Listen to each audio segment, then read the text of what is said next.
Turan ya da böğrü taktikası. Mövcüklerin ören hilegar bir häsiýetleri var. Mövcükler ava giden wagtlary iki topora bölünýärler. Birinci topor hücum edýän, ikinci topor bolsa bizde galyp bizlenýän topor. Birinci topor itlere hücum edýärler we itler bilen uruşmana başlaýarlar. Sähel wagtdan soň hücum eden mövcükler ýeňildik diýip bizlenen mövcüklerin ýanlaryna gaçýarlar. Onu gören itler bolsa mövcükleri gyzynyň kowalamana başlaýarlar. Yarım ay görünüşündäki düzülen we sanlary köp bolan bizde bizlenen mövcükler gapana düşen itleri gabap hücuma geçýärler we itleri şeýdip ýeňip garynlaryny doýurýarlar.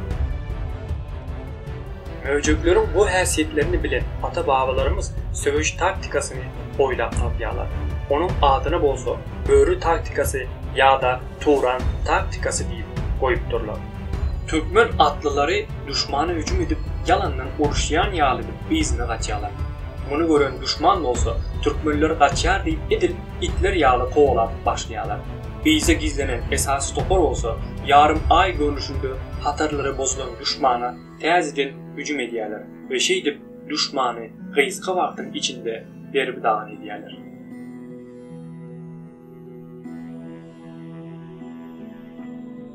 Turan taktikasını öwrünen Rim imperiýasy uruşlarda bu taktikany deňäp görýärler. Ýöne olar bu söwüş taktikasını türkmenler ýaly üstünlükli alyp baryp bilmeýärler.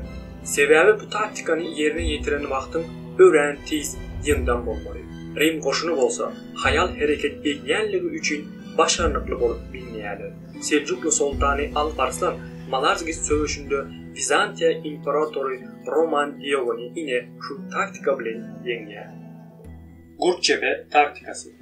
Düşman goşunlary ören köp ve güýçli bir ýagdaýda bolan wagtlary Gurtçebe taktikasını ulanypdyrlar.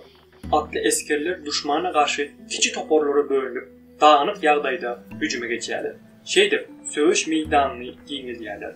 Türkmenlerin bölük gelýänliklerini gören düşman hem bölüklere bölünüp uruşmana başlaýarlar. Söwüş giň bir meýdanda başlandan soň Türkmen atlylary tizlik bilen birleşip giňe bir ýerden şolşa başlaýarlar we bölüklere bölünen düşmany derbi dagan edýärler. Yarım çarık taktikası. Bu söwüş usulunda düşman bilen hiç hili kontakt edilmeden 40-50 metr uzakdan söwüşilýär. Yarım çarık taktikasında giňe okýay bilen uruşulýar.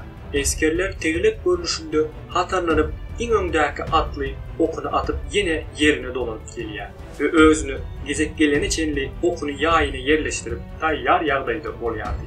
Bu söwüş taktikasını Hunlar, Uýgurlar, Göktürkler, Gaznaly, Garahanly we Selçuklu döwletleri bir näçe söwüşde ulanypdyrlar.